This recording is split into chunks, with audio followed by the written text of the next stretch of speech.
자, 그렇다면 이 부분은 어떻게 생각하시는지, 근로자와 노동자라는 용어에 있어서 이 둘을 동일선상에서 보시는지, 또 다르다고 생각하시는지, 노무사님 의견이 궁금하고요. 우리 사회 전반적인 의견은 또 있을까요?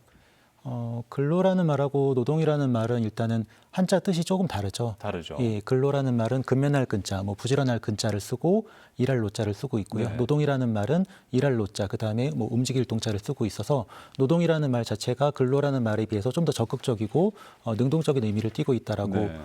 볼 수가 있겠고요. 그래서 이제 이런 노동이라는 더 좋은 단어가 있기 때문에 근로라는 말을 쓰지 말고 노동이라는 말을 쓰자라는 의견들이 있고 저도 그에 동의하는 바이고요. 네. 다만 이제 근로기준법에서는 근로자라는 말을 법률 용어로 채택을 하고 있고 그러다 보니까 근로자라는 말을 이제 어쩔 수 없이 저도 이제 쓰는 경우들이 네. 있을 수밖에 없고 또 그렇다고 해서 이제 근로기준법이라든가 노동조합 및 노동관계조정법 같은 이런 법들에서 노동이라는 말을 아예 안 쓰는 건 또 아니거든요. 근로기준법에도 노동이라는 단어가 나오기도 하고 또 고용노동부, 중앙노동위원회 같은 말을 할 때도 노동이라는 말을 쓰잖아요. 그렇죠. 그래서 좀 혼선이 좀 있는 편이라서 네. 기왕이면은 노동이란 말로 대체가 되면 어떨까 하는 게 제 생각입니다. 노동자란 용어로 통일했으면 좋겠다 네네, 이런 맞습니다. 말씀이시고요. 네네. 한 교수님께도 질문 드릴게요. 노동절로 바꾸고 전 국민이 휴일로 하자는 의견도 있고 예. 근로자의 날은 유지하되 공무원도 포함하자는 방안 등 이런 세 건이 또 국회에 지금 예, 국회에 계류 중인 걸로 예, 알고 예. 있는데 노동절, 예. 근로자의 날 지금은 두 가지 다 혼용해서 쓰는 예, 예. 상황이잖아요. 네.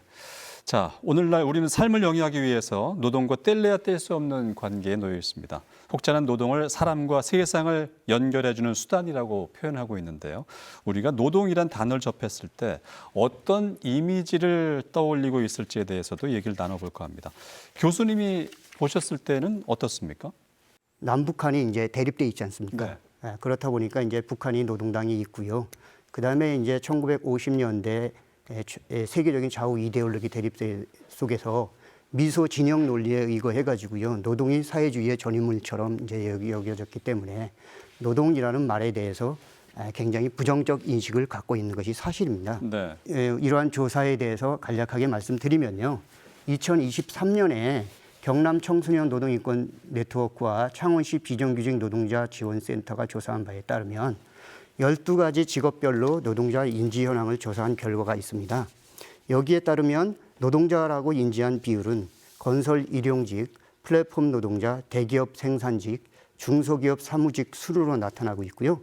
응답자 가운데 45%가 근로자라는 말보다 노동자라는 말에 거부감을 느끼는 것으로 조사되었습니다. 네. 이러한 노동에 대한 사회적 인식을 개선하기 위해서는 노동이라는 용어에 대한 부정적 인식을 줄이는 것이고요.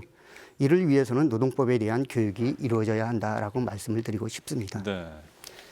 외국의 경우 초등학생 또는 중고등학교 교육을 통해 노동의 의미를 이해하고 노동은 직업의 실현 과정이라는 점을 자연스럽게 체득하도록 하고 있습니다. 네.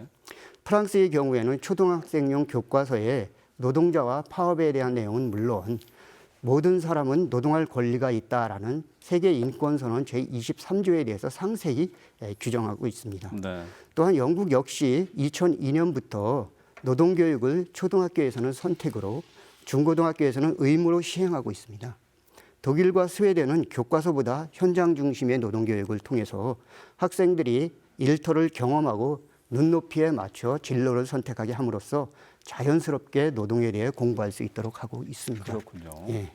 이에 비해 우리나라 학교에서의 노동교육 시간은 전체 10만 중 약 5시간에 불과한 것으로 나타나고 있습니다. 앞서 말씀드렸듯이 근로, 즉 노동은 헌법 32조의 국민의 근로권에서 도출되는 것이고 노동조합은 헌법 33조의 근로3권 보장 규정에 의한 것으로 헌법상 보장된 권리라는 점을 명확히 인식할 수 있도록 교육과 제도 개선이 필요하다고 할 것입니다. 네. 노동의 가치는 직업의 종류에 따라 다른 것이 아니고 지식노동이나 육체노동, 감정노동 등 노동의 종류에 따라 평가절하되어서도 안 된다는 것입니다. 네. 노동은 그 자체로 그야말로 존중될 필요가 있다 이렇게 말씀드릴 수 네.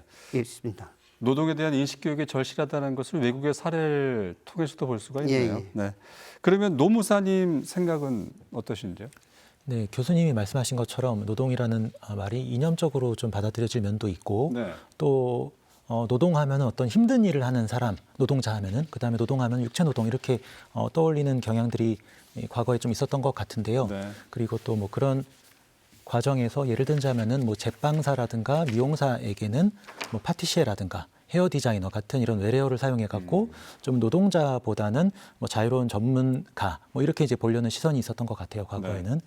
그래서 이제 그에 대한 어떤 반발로 자신이 하는 일에 대해서 노동자를 붙여갖고 말하는 또 그런 언어 사용이 또 유행했던 적이 있습니다. 예를 들자면은 글 쓰는 사람들, 뭐 칼럼니스트 같은 분들이 기고 노동자라고 자기를 소개한다거나 뭐 그랬던 적이 있었었죠. 근데 요즘에는 조금 그 자신의 직업이나 뭐 자기가 하는 일에 대해서 노동자라고 말하는 게 예전에 비해서는 자연스러워진 것 같아요. 예를 들자면은 경비원 분들의 경우에 경비 노동자라고 소개한다거나 뭐 어린이집 보육교사라든가 요양보호사분들 같은 경우에 돌봄 노동자라고 말한다거나 이런 노동자라고 표현하는 거가 조금 예전에 비해서는 좀 편해진 것 같다는 생각이 들고요. 네.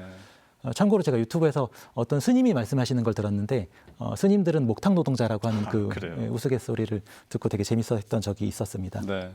그래서 노동과 노동자에 대한 어떤 인식이 이제는 조금 변화하고 있는 게 아닌가 이런 생각을 해보게 되고요.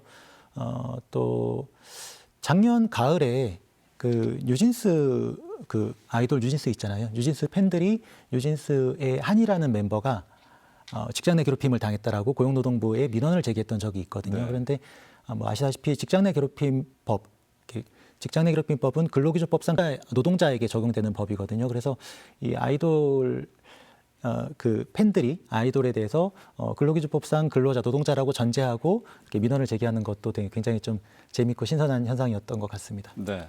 인식 개선에 대한 교육이 필요하지만 점차적으로 이 노동자라는 용어에 대해서 많이들 인식이 완화되고 또 긍정적인 방향으로 생각하고 있다 이런 말씀이시네요. 예, 그만큼 또 인식 개선을 위한 그런 그 교육, 청소년 노동인권 교육 같은 네. 이런 현장에서의 교육이 그동안 많이 이루어져 왔는데요. 그런 뭐 효과일 수도 있을 것 같습니다.